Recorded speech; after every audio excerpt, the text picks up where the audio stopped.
Welcome to Travel with Sean. I'm Sean, and today we're in Porto, Portugal, mostly taking a look at different places that inspired J.K. Rowling in writing Harry Potter. Our first stop is a bookstore called Livraria Lello. The official title since 1935 is Livraria Lello and Irmão, meaning Bookstore Lello and Brother. J.K. Rowling, the author of the Harry Potter book series, frequented this bookstore when she lived in Porto, and from this, she gained inspiration for Hogwarts' moving staircase. You can see that it rises to a relatively high level, and there are dual staircases. You walk up one staircase and then it splits, and they appear to be winding.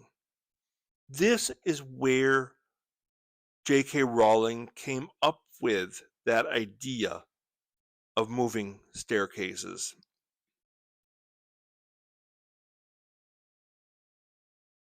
You can see the different directions.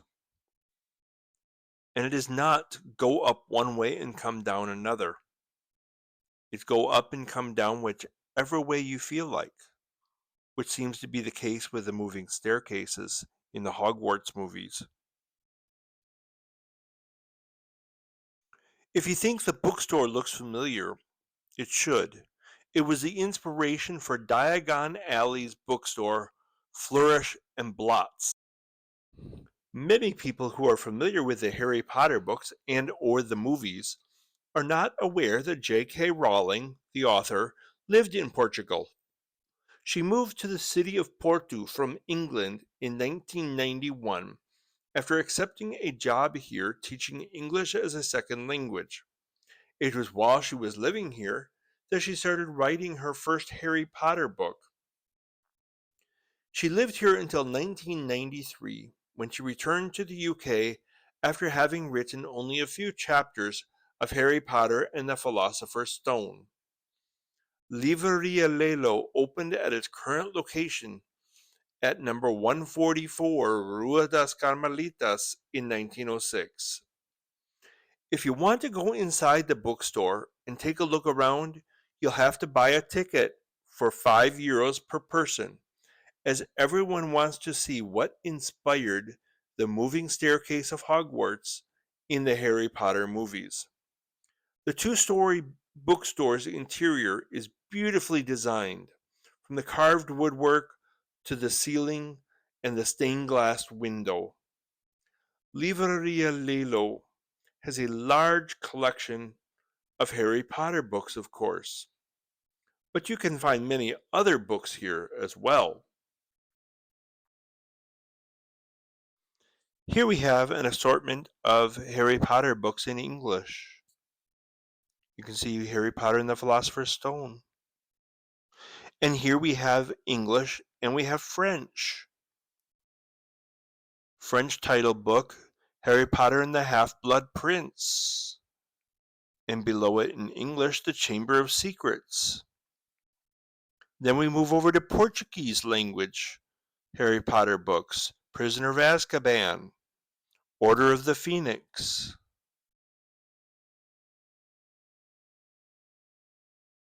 Harry Potter and the Philosopher's Stone. Harry Potter, A Magical Year.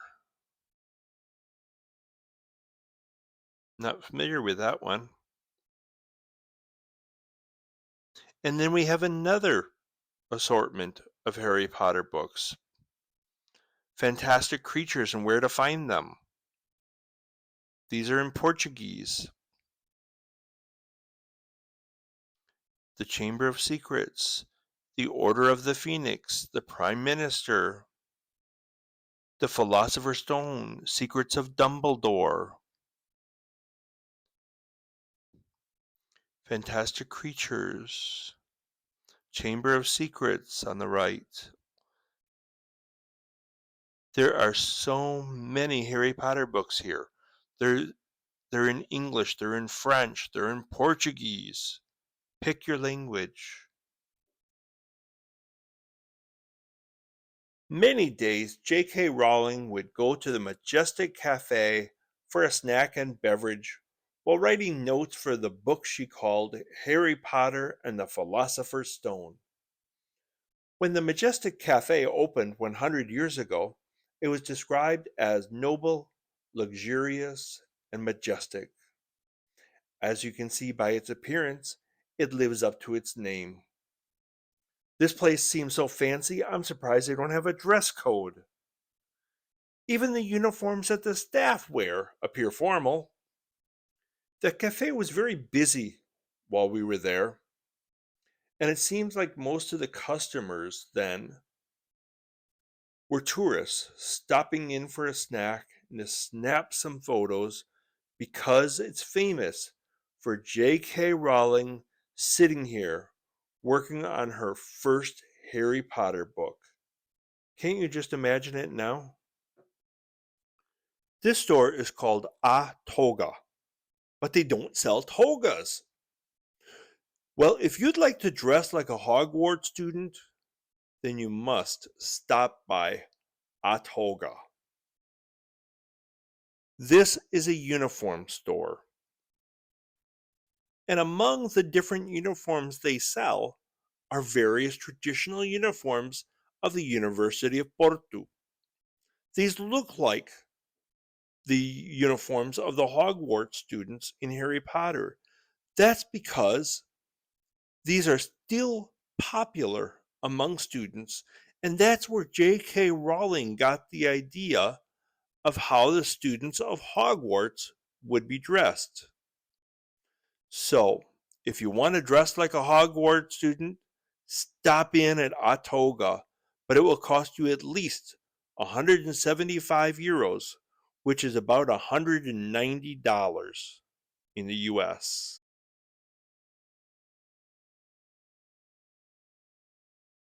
In downtown Porto, you're bound to pass by the Lion Fountain. It is widely believed that this was J.K. Rowling's inspiration for Gryffindor's winged lion. But maybe this was the inspiration for Buckbeak, the large winged creature from the movie called Harry Potter and the Prisoner of Azkaban. Tell me what you think. Leave a comment. Is this Gryffindor's lion? Or is it Buckbeak? Or are we all wet? Those of us who think this could be Gryffindor might just say, "You're all wet. I don't buy it." Could the raven on this building have been the inspiration for the name Ravenclaw? Leave a comment. Tell me what you think. Some say the Tower of the Clerics was the inspiration for the Hogwarts Tower where Snape killed Dumbledore. In Porto, this is the bell tower for the Church of the Clerics.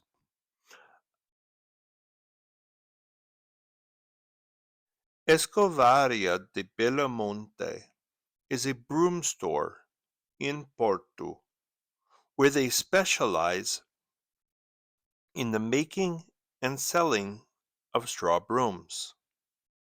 It is said that this store inspired the broom shop on Diagon Alley in the Harry Potter movies. Since the Harry Potter books and movies are about young witches and wizards, they need a place to buy their brooms. J.K. Rowling was living in this apartment in a western residential neighborhood of Porto when she began writing Harry Potter and the Philosopher's Stone in the early 1990s. Although we couldn't get into this cemetery, the inside is supposed to be the inspiration for the cemetery scene in Harry Potter and the Goblet of Fire. That's where Harry Potter fights Voldemort for the first time.